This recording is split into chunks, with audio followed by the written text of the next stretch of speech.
Bank FD में बहुत सारा अनक्लेम्ड पैसा अभी नंबर ऑफ बढ़ता जा रहा है। तो आप ये बताइए कि इसको कैसे हमें अपने नॉमिनीज या इनको हमने इन्फॉर्मेशन देना चाहिए कि हमारी एक बहुत बड़ी गलती है कि हम अपने फैमिली और अपने आगे जनरेशन को बताते नहीं कि हमारे पास क्या क्या एसेट्स हैं। तो इसमें बताएंगे कि कैसे कैसे हमें अपने ये सब कुछ को बताना चाहिए। इसमें मैं आपको अपना पर्सनल एक्सपीरियंस बताना चाहूँगा दीपक जी। मेरे घर पे एक फोल्डर है जिसको मैंने नाम दिया है डेथ फोल्डर।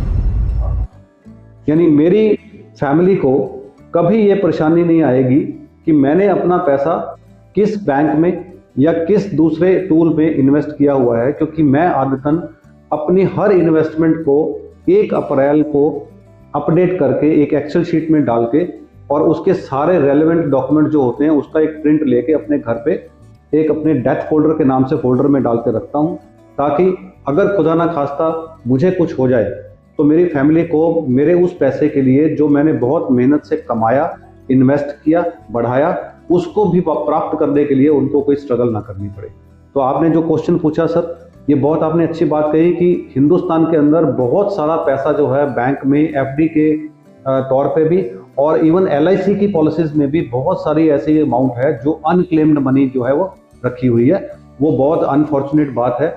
लोगों को थोड़ा इसके बारे में भी हमें बताना चाहिए कि it is very very important कि जितना पैसा आप इन्वेस्ट करें उसकी सारी जानकारी ट्रांसपेरेंटली रिटर्न में एक फोल्डर बना के अपनी फैमिली के साथ शेयर करके रखना। अब जो भी लोग देख रहे हैं ये बहुत ही लोग कम कर पाते हैं और बाद में उनकी नॉमिनी को ये परेशानियों का सामना करना पड़ता है। को रिस्क की बात समझानी है तो रिस्क है क्या सर, उसके बारे में देखिए, एक छोटी सी बात मैं आपसे पूछता हूँ। हम घर से बाहर निकलते हैं, रिस्क है। हम अपने ऑफिस जाते हैं, रिस्क है। हम बस में सफ़र करते हैं, हम अपनी गाड़ी में सफ़र करते हैं, रिस्क है।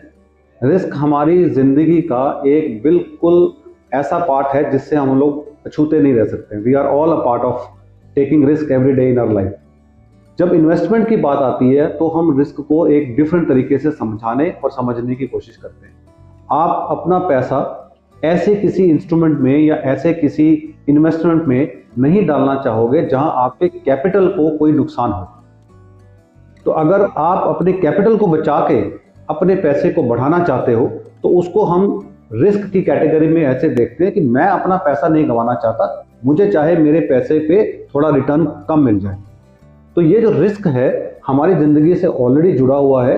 सिर्फ फाइनेंशियल दुनिया के अंदर हम ऐसे इंस्ट्रूमेंट्स को समझने की कोशिश करते हैं जहां मेरी रिस्क कैपेसिटी के हिसाब से मैं अपने पैसे को कितना दांव पे रख के अपने उस पैसे को बढ़ाना चाहता हूं। उस फाइनेंशियल स्फीयर के अंदर जो है रिस्क अलग अलग कैटेगरी के अंदर बढ़ जाता है। आज के दौर में युवा हमारे जो